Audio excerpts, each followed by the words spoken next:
ಪ್ರೀತಿಯ ವೀಕ್ಷಕ ಬಾಂಧವರೇ, ರಾಂಬುಟಾನ್ ಎನ್ನುವಂಥ ಹಣ್ಣು ಇತ್ತೀಚಿನ ದಿನಗಳಲ್ಲಿ ಮಾರುಕಟ್ಟೆಯಲ್ಲಿ ಭಾರಿ ಬೇಡಿಕೆ ಹಾಗೂ ಭಾರಿ ಬೆಲೆಯನ್ನು ಪಡೆದುಕೊಳ್ಳುತ್ತಾ ಇರುವಂತಹ ಹಣ್ಣುಗಳಲ್ಲಿ ಒಂದಾಗಿದೆ. ಭಾರಿ ರುಚಿ, ಭರ್ಜರಿ ಔಷಧಿ ಗುಣಗಳನ್ನು ಹೊಂದಿರುವ ಈ ಹಣ್ಣನ್ನು ಖರೀದಿಸಲು ಜನರು ಮುಗಿಬೀಳುತ್ತಿದ್ದಾರೆ. ವಿದೇಶಿ ಮೂಲದ್ದಾಗಿರುವ ಈ ಹಣ್ಣು ನಮ್ಮ ಭಾರತದಲ್ಲಿ, ಅದು ನಮ್ಮ ಕರ್ನಾಟಕದ ವಿವಿಧ ಭಾಗಗಳಲ್ಲಿ ಹೇರಳವಾಗಿ ಬೆಳೆಯುತ್ತಾ ಬಂದಿದ್ದಾರೆ.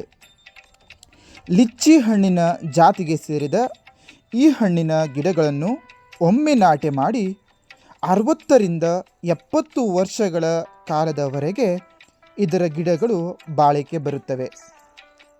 ಇಂದಿನ ಸಂಚಿಕೆಯಲ್ಲಿ ಇದರ ನಾಟಿ ಪದ್ಧತಿ, ಇದರ ಮಾರ್ಕೆಟ್ ಹೇಗೆ, ಗಿಡಗಳ ನಿರ್ವಹಣೆಯನ್ನು ಹೇಗೆ ಮಾಡಬೇಕು, ಗಿಡಗಳು ಎಲ್ಲಿ ಸಿಗುತ್ತವೆ, ಹೀಗೆ ಇನ್ನೂ ಹಲವಾರು ಮಾಹಿತಿಗಳನ್ನು ತಿಳಿದುಕೊಳ್ಳೋಣ. ಬನ್ನಿ ವೀಕ್ಷಕರೇ.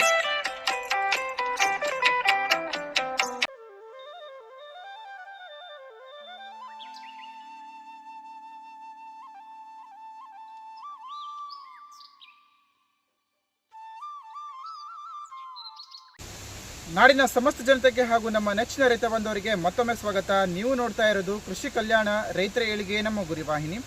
ವೀಕ್ಷಕರೇ, ಅತಿ ಕಡಿಮೆ ಬಂಡವಾಳವನ್ನು ಹಾಕ್ಕೊಂಡು ಅತಿ ಜಾಸ್ತಿ ಆದಾಯವನ್ನು ಗಳಿಸಿಕೊಳ್ಳಬಹುದಾದಂಥ ಯಾವುದಾದ್ರೂ ಒಂದು ಬೆಳೆ ಇದೆಯಾ, ಅಥವಾ ಒಂದು ಬಾರಿ ನಾವು ಅದನ್ನು ಖರ್ಚು ಮಾಡಿ ನಾಟಿ ಮಾಡಿ 70 ವರ್ಷಗಳವರೆಗೆ ಅದರ ಆದಾಯವನ್ನು ಗಳಿಸಿಕೊಳ್ಳುವಂಥ ಕೃಷಿ ಯಾವುದಾದ್ರೂ ಇದೆಯಾ, ಅಥವಾ ಬೆಳೆ ಯಾವುದಾದ್ರೂ ಇದೆಯಾ? ಹೌದು, ಖಂಡಿತವಾಗಿ ಇದೆ ವೀಕ್ಷಕರೇ. ಇವತ್ತಿನ ಸಂಚಿಕೆಯಲ್ಲಿ ನಾನು ನಿಮಗೆ ಒಂದು ವಿಶೇಷವಾದಂತಹ ಒಂದು ಹಣ್ಣಿನ ಬೆಳೆಯ ಬಗ್ಗೆ ಮಾಹಿತಿಯನ್ನು ತಂದಿದ್ದೇವೆ. ಆ ಒಂದು ಕೃಷಿಯನ್ನು ನೀವು ಒಂದು ಸಲ ಬಂಡವಾಳ ಹಾಕ್ಕೊಂಡು ಅದರ ಕೃಷಿಯನ್ನು ಮಾಡಿದರೆ 60ರಿಂದ 70 ವರ್ಷಗಳ ಕಾಲದವರೆಗೆ ಅದು ಬಾಳಿಕೆ ಬರುತ್ತೆ. ಅದರಿಂದ ನೀವು ಆದಾಯವನ್ನು ಗಳಿಸ್ಕೊಳ್ಬೋದು. ಇಂಥ ಒಂದು ವಿಶೇಷವಾದಂಥ ಒಂದು ಕೃಷಿ ಬೆಳೆಯ ಬಗ್ಗೆ ಮಾಹಿತಿಯನ್ನು ತಂದಿದ್ದೇನೆ.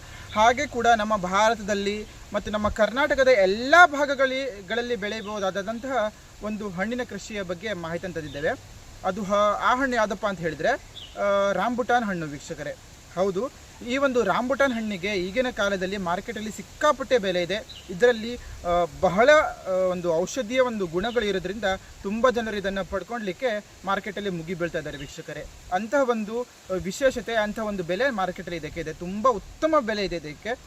ಹಾಗೆ ಕೂಡ ಇದನ್ನೇ ನೀವು ಬೆಳ್ಕೊಂಡಿದ್ದೀರಾ ಅಂತ ಗೊತ್ತಾದರೆ, ಯಾವುದೋ ಒಂದು ವ್ಯಾಪಾರಿಗಳಿಗೆ ಗೊತ್ತಾದರೆ, ಪ್ರತಿ ವರ್ಷ ಅವರೇ ನಿಮ್ಮ ಬಳಿ ಬಂದು ನಿಮ್ಮ ಜಾಗದಲ್ಲಿ ಬಂದು 200ರಿಂದ 300 ರೂಪಾಯಿಗೆ kg ಹಾಗೆ ರೇಟ್ ನಿಮಗೆ ಕೊಟ್ಟು ಅವರು ಕೊಂಡ್ಕೊಂಡು ಹೋಗ್ತಾರೆ ವೀಕ್ಷಕರೇ. ಇಂಥ ಒಂದು ವಿಶೇಷವಾದಂಥ ರಾಂಬುಟಾನ್ ಕೃಷಿಯ ಬಗ್ಗೆ ಮಾಹಿತಿಯನ್ನು ಇವತ್ತು ನಾವು ತಿಳ್ಕೊಳ್ಳೋಣ. ಇವತ್ತಿನ ಸಂಚಿಕೆಯಲ್ಲಿ ನಾವು ತಿಳಿದುಕೊಳ್ಳೋಣ ಈ ರಾಂಬುಟಾನ್ ಒಂದು ಸಸಿಗಳು ಎಲ್ಲಿ ಸಿಗುತ್ತೆ, ಇದರ ಒಂದು ಕೃಷಿ ಹೇಗೆ ಮಾಡಬೇಕು, ಮತ್ತು ಸಸಿಗಳಲ್ಲಿ ಯಾವ್ಯಾವ ವಿಧದ ಸಸಿಗಳು ಸಿಗುತ್ತೆ, ಇದರ ನೀರಾವರಿ ಪದ್ಧತಿ ಬಗ್ಗೆ, ಇದರ ನಿರ್ವಹಣೆ ಬಗ್ಗೆ, ಇನ್ನು ಹಲವಾರು ಒಂದು ವಿಷಯಗಳ ಬಗ್ಗೆ ಮಾಹಿತಿನ ಇವತ್ತಿನ ಸಂಚಿಕೆ ನಾವು ಪಡ್ಕೊಳ್ಳೋಣ. ಇದರ ಸಸಿಗಳ ಬಗ್ಗೆ ಹೇಳಬೇಕಂದ್ರೆ ವೀಕ್ಷಕರೇ, ಇದರಲ್ಲಿ 2 ರೀತಿಯ ಸಸಿಗಳು ಸಿಗುತ್ತೆ. ಒಂದು ಕಸಿ ಮಾಡಿರುವಂಥ ಸಸಿ, ಮತ್ತೊಂದು ನಾವು ಬೀಜ ಹಾಕಿ ಎಬ್ಸಿರುವಂಥ ಸಸಿಗಳು ಸಿಗುತ್ತೆ. ಇದರ ಸಸ್ಯಗಳು ಎಲ್ಲಿ ಸಿಗುತ್ತೆ ಅಂತ ಹೇಳಿದ್ರೆ ಕೇರಳದ ಎಲ್ಲ ನರ್ಸರಿಗಳಲ್ಲಿ ಸಿಗುತ್ತೆ. ಹಾಗೆ ಕರ್ನಾಟಕದಲ್ಲಿ ಕೂಡ ಕೆಲವೊಂದು ನರ್ಸರಿಗಳಲ್ಲಿ ಇದು ತುಂಬ ಚೆನ್ನಾಗಿ ನಾವು ಪಡ್ಕೊಳ್ಬಹುದು. ನಾವು ಮೊನ್ನೆ ಅಷ್ಟೇ ನಮ್ಮ ಸಿರ್ಸಿ ತಾಲೂಕು ಕೇಂದ್ರ ಹೋಗಿದ್ವಿ. ಅಲ್ಲಿ ಕೆಲವೊಂದು ನರ್ಸರಿಗಳಲ್ಲಿ ನಾವು ಭೇಟಿ ಕೊಟ್ಟಿದ್ವಿ. ಅಲ್ಲೂ ಕೂಡ ಗಿಡಗಳು ಇದ್ವು. 400ರಿಂದ 500 ರೂಪಾಯಿಗೆ ಒಂದು ಸಸಿ ಅಂತ ಹೇಳಿದರು. ಆದರೆ ನೀವು ಕೇರಳದ ನರ್ಸರಿಗಳಲ್ಲಿ ಹೋದರೆ ಸ್ವಲ್ಪ ಕಡಿಮೆ ರೇಟಲ್ಲಿ ನಿಮಗೆ ಸಿಗ್ಬೋದು ವೀಕ್ಷಕರೇ. ನೀವು ಕಸಿ ಮಾಡಿ ಹುಟ್ಟಿಸಿರುವಂಥ ಒಂದು ಸಸಿಯನ್ನು ನೀವು ಬೆಳ್ಕೊಂಡ್ರೆ, ನೀವು ಬೆಳೆದಂತಹ 1 ವರ್ಷದ ಸಸಿ ಇದ್ದರೆ, ನೀವು ಬೆಳೆದಂತಹ 2ನೇ ವರ್ಷಕ್ಕೆ, ನೆಕ್ಸ್ಟ್ ಇಯರ್ ಅಲ್ಲ, ಅದರ ನೆಕ್ಸ್ಟ್ ಇಯರಿಗೆ ನಿಮಗೆ ಫಲ ಬರಲಿಕ್ಕೆ ಸ್ಟಾರ್ಟ್ ಆಗುತ್ತೆ. 20 kgವರೆಗೆ ನಿಮಗೆ 2ನೇ ವರ್ಷಕ್ಕೆ ಬರಲಿಕ್ಕೆ ಸ್ಟಾರ್ಟ್ ಆಗುತ್ತೆ. ಹಾಗೆ ಕ್ರಮೇಣ 30ರಿಂದ 40, 50 kgವರೆಗೆ ನೀವು ಇದರಲ್ಲಿ ಫಲವನ್ನು ಪಡ್ಕೋಬೋದು ವೀಕ್ಷಕರೇ. ಹಾಗೆ ಕೂಡ ನೀವು ಬೀಜ ಹಾಕಿ ನೆಟ್ಟಿರುವಂಥ ಸಸ್ಯಗಂತಂದ್ರೂ ಕೂಡ ನಿಮಗೆ ಸ್ವಲ್ಪ ಕಡಿಮೆ ರೇಟಲ್ಲಿ ಸಿಗುತ್ತೆ. ಆದರೆ ನಿಮಗೆ ಫಲ ಬರಲಿಕ್ಕೆ 6ರಿಂದ 7 ವರ್ಷ ನೀವು ಕಾಯಬೇಕಾಗುತ್ತೆ. ಆದರೆ ಕಸಿ ಮಾಡಿರುವಂಥ ಸಸ್ಯ ನೀವು ನಾಟಿ ಮಾಡಿದರೆ ಅದರಲ್ಲಿ ನಿಮಗೆ ನೆಟ್ಟಂಥ 2ನೇ ವರ್ಷಕ್ಕೆ ನಿಮಗೆ ಫಲ ಬರಲಿಕ್ಕೆ ಸ್ಟಾರ್ಟ್ ಆಗುತ್ತೆ. ಹಾಗೆ ಇದರ ನಾಟಿ ಬಗ್ಗೆ ನಾವು ಹೇಳಿದರೆ ವೀಕ್ಷಕರೇ, 1 ಎಕರೆ ಜಾಗವನ್ನು ನೀವು ಸಮತಟ್ಟು ಮಾಡ್ಕೊಳ್ಬೇಕು. ಸಮತಟ್ಟು ಮಾಡಿಕೊಂಡು 20 ಅಡಿಗೆ ಅಥವಾ 25 ಅಡಿಗೆ ಒಂದೊಂದು ನೀವು ಮಾರ್ಕ್ ಮಾಡ್ಕೊಂಡ್ರೆ ಸಾಕಾಗುತ್ತೆ. 20 ಅಡಿಗೆ ನೀವು ಒಂದೊಂದು ಮಾರ್ಕ್ ಮಾಡ್ಕೊಳ್ಳಿ. ಸಾಲಿಂದ ಸಾಲಿಗೆ 20 ಅಡಿ, ಗುಂಡಿಂದ ಗುಂಡಿಗೆ 20 ಅಡಿಯಷ್ಟು ನೀವು ಮಾರ್ಕನ್ನು ಮಾಡ್ಕೊಳ್ಬೇಕಾಗುತ್ತೆ. ಮಾರ್ಕ್ ಮಾಡಿಕೊಂಡು 2x2 ಆಳ 2 ಅಡಿ ಮತ್ತು ಅಗಲ ಉದ್ದ 2 ಅಡಿ ಇರುವಂಥ ಒಂದು ಗುಂಡಿ ನೀವು ತೋಡ್ಕೊಳ್ಬೇಕು. ಅದರಲ್ಲಿ ಬೇವಿನ ಹಿಂಡಿ ಮತ್ತು ಯಾವುದೇ ಒಂದು ಜೈವಿಕ ಗೊಬ್ಬರ, ಸಗಣಿ ಗೊಬ್ಬರ ಆಗಲಿ ಮತ್ತು ಯಾವುದೇ ಒಂದು ಜೈವಿಕ ಗೊಬ್ಬರ ನೀವು ಅದರಲ್ಲಿ ಮಿಕ್ಸ್ ಮಾಡಿ ಗಿಡಗಳನ್ನ ಅದರಲ್ಲಿ ನಾಟಿ ಮಾಡುವಂಥದ್ದು. ಇದನ್ನು ನಾಟಿ ಮಾಡಲಿಕ್ಕೆ ಒಳ್ಳೆಯ ಸಮಯ ಯಾವುದಪ್ಪ ಅಂತ ಹೇಳಿದರೆ ಮುಂಗಾರಿನಲ್ಲಿ ನೀವು ಇದಕ್ಕೆ ನಾಟಿ ಮಾಡಬೇಕು. ಯಾಕಂತ ಹೇಳಿದರೆ ನಾಟಿ ಮಾಡಿದ ಸ್ವಲ್ಪ ದಿನಗಳವರೆಗೆ ಇದಕ್ಕೆ ಕಂಟಿನ್ಯೂಸ್ ಆಗಿ ನೀರು ಕೊಡ್ತಾ ಇರಬೇಕಾಗುತ್ತೆ.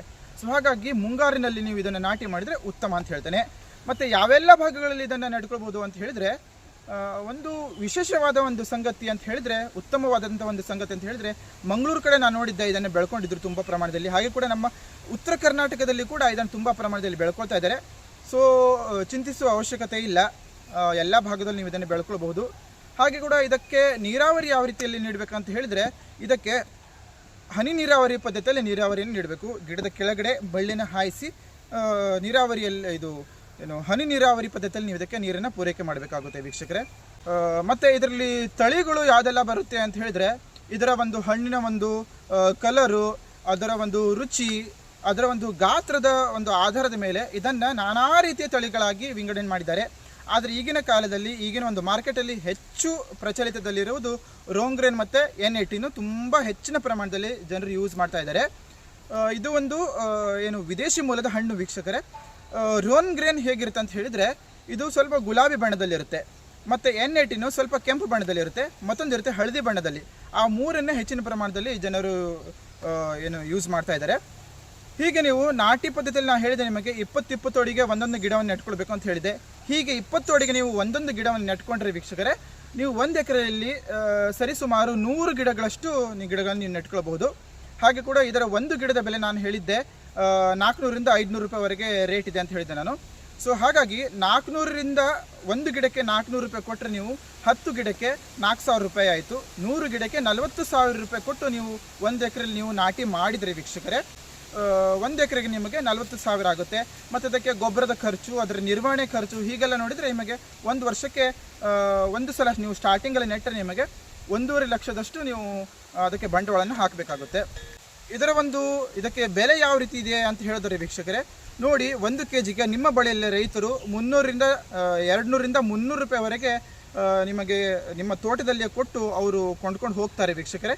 ಅಂಥ ಒಂದು ಉತ್ತಮವಾದಂಥ ಬೆಲೆ ಇದೆ ಇದಕ್ಕೆ ವೀಕ್ಷಕರೇ. ನೀವು 1 ಎಕರೆಯಲ್ಲಿ 100 ಗಿಡ ನೆಟ್ಕೊಂಡ್ರೆ ಒಂದು ಗಿಡಕ್ಕೆ ನಿಮಗೆ 2ನೇ ವರ್ಷಕ್ಕೆ 20 kg ಅಷ್ಟು ನಿಮಗೆ ಪೀಕ್ ಬರುತ್ತೆ. 20 kg ಒಂದು ಗಿಡದಲ್ಲಿ. ಹಾಗೆ 300 ರೂಪಾಯಿಗೆ 1 kg ಅಂತ ಹೇಳಿದರೆ ನಮಗೆ 6,000ದಷ್ಟು ಒಂದು ಗಿಡದಲ್ಲಿ ನಾವು ಆದಾಯವನ್ನು ಗಳಿಸ್ಕೊಳ್ಬೋದು. ಅದೇ ರೀತಿ ಒಂದು ಗಿಡದಲ್ಲಿ 6,000 ಅಂತ ಹೇಳಿದರೆ 10 ಗಿಡದಲ್ಲಿ ನಮಗೆ 60,000ದಷ್ಟು ನಾವು ಆದಾಯವನ್ನು ಗಳಿಸ್ಕೊಳ್ಬೋದು. 100 ಗಿಡದಲ್ಲಿ 6 ಲಕ್ಷದಷ್ಟು ನಾವು 2ನೇ ವರ್ಷಕ್ಕೆ ಆದಾಯವನ್ನು ಗಳಿಸ್ಕೊಳ್ಬೋದು ವೀಕ್ಷಕರೇ. ಹೌದು ವೀಕ್ಷಕರೇ, ನಾವು ಬಂಡವಾಳ ಹಾಕಿರುವಂಥದ್ದು ಸ್ಟಾರ್ಟಿಂಗಲ್ಲಿ ಬಂಡವಾಳ ಹಾಕಿರುವಂಥದ್ದು ಎಷ್ಟು 1.5 ಲಕ್ಷ ರೂಪಾಯಿ. ನಾವು ಇಲ್ಲಿ ಲಾಭ ಪಡ್ಕೊಂಡಿದ್ದಷ್ಟು 2ನೇ ವರ್ಷಕ್ಕೆ ಲಾಭ ಪಡ್ಕೊಂಡಿದ್ದಷ್ಟು 6 ಲಕ್ಷ ರೂಪಾಯಿ. ಅದರಲ್ಲಿ 4.5 ಲಕ್ಷದಷ್ಟು ನಮಗೆ ನಿವ್ವಳ ಲಾಭ ಉಳಿತೆ. ಸೊ ನೆಕ್ಸ್ಟ್ ಇಯರ್ 4ನೇ ವರ್ಷದಿಂದ ಇದು 30 ರಿಂದ 40 kg ಅಷ್ಟು ನಮಗೆ ಪೀಕನ್ನು ಕೊಡುತ್ತೆ.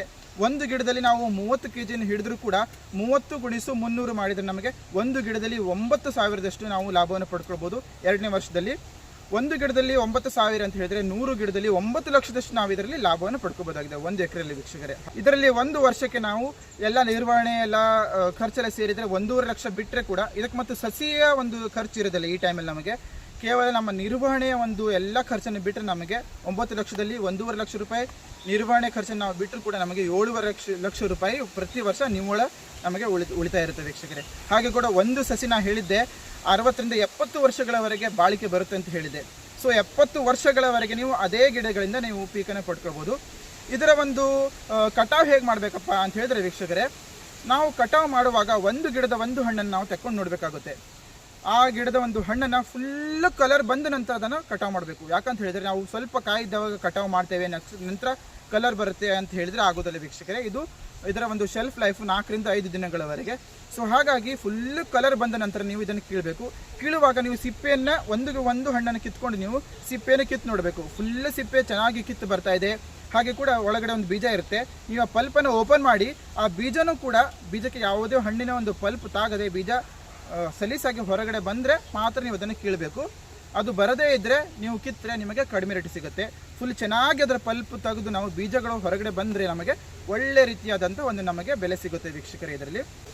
ಮತ್ತು ಇದು ವರ್ಷದ ಇದೇ ತಿಂಗಳಿಗೆ ಫಲ ಬರುತ್ತೆ ಅಂತ ಹೇಳಿಕ್ಕಾಗೋದಿಲ್ಲ. ಕೆಲವೊಂದು ಗಿಡಗಳು ಒಂದು ತಿಂಗಳಿಗೆ ಬಂದರೆ ಮತ್ತೊಂದು ಗಿಡಗಳು ಮತ್ತೊಂದು ತಿಂಗಳಿಗೆ ಬರುತ್ತೆ, ಮತ್ತೊಂದು ಗಿಡಗಳು ಮತ್ತೊಂದು ತಿಂಗಳಿಗೆ ಬರುತ್ತೆ. ಸೊ ಹೀಗೆ ವರ್ಷದಲ್ಲಿ ಎಲ್ಲ ತಿಂಗಳು ಇದು ಫಲ ಬರ್ತಾ ಇರುತ್ತೆ. ಆದರೆ ಸೆಪ್ಟೆಂಬರ್ ಮತ್ತು ಅಕ್ಟೋಬರ್ ತಿಂಗಳಲ್ಲಿ ಸ್ವಲ್ಪ ಗಿಡಗಳು ಗ್ಯಾಪ್ ಕೊಡುತ್ತೆ. ಅಂಥ ಸಮಯದಲ್ಲಿ ನೀವು ಈ ಗಿಡಗಳಿಗೆ ಪ್ರೂನಿಂಗನ್ನು ಮಾಡಿದರೆ ನಿಮಗೆ ಮತ್ತು ನೆಕ್ಸ್ಟ್ ಬರುವಂಥ ಫಲ ಜಾಸ್ತಿ ಪ್ರಮಾಣದಲ್ಲಿ ನೀವು ಇದರಲ್ಲಿ ಫಲವನ್ನು ಗಳಿಸ್ಕೊಳ್ಬೋದು ವೀಕ್ಷಕರೇ. ಹಾಗಾದರೆ ಇವತ್ತಿನ ಸಂಚಿಕೆ ನಿಮಗೆ ಹೇಗನ್ನಿಸ್ತು ನಮಗೆ ಕಮೆಂಟ್ ಮೂಲಕ ತಿಳಿಸಿ. ಇಷ್ಟ ಆದರೆ ನಿಮ್ಮ ಫ್ರೆಂಡ್ಸ್ ಜೊತೆ ಫ್ಯಾಮಿಲಿ ಜೊತೆಲ್ಲ ಶೇರ್ ಮಾಡಿ. ಇನ್ನು ಮುಂದಿನ ವಿಡಿಯೋಗಳಲ್ಲಿ ಬೇರೆ ಬೇರೆ ಕೃಷಿ ಪದ್ಧತಿಯ ಬಗ್ಗೆ ಬೇರೆ ಬೇರೆ ಕೃಷಿ ವಿಧಾನಗಳ ಬಗ್ಗೆ ಮಾಹಿತಿಯನ್ನು ಹಾಕ್ತಾ ಇರ್ತೇವೆ. ಹಾಗಾಗಿ ವೀಕ್ಷಕರೇ ನಮ್ಮ ಚಾನಲನ್ನು ವೀಕ್ಷಿಸ್ತಾ ಇರಿ. ಇನ್ನು ಮುಂದಿನ ವಿಡಿಯೋಗಳಲ್ಲಿ ಸಿಗೋಣ. ಅಲ್ಲಿಯವರೆಗೆ ನಗ್ತಾ ಇರಿ, ಖುಷಿಯಾಗಿರಿ. ಟೇಕ್ ಕೇರ್, ಬಾಯ್.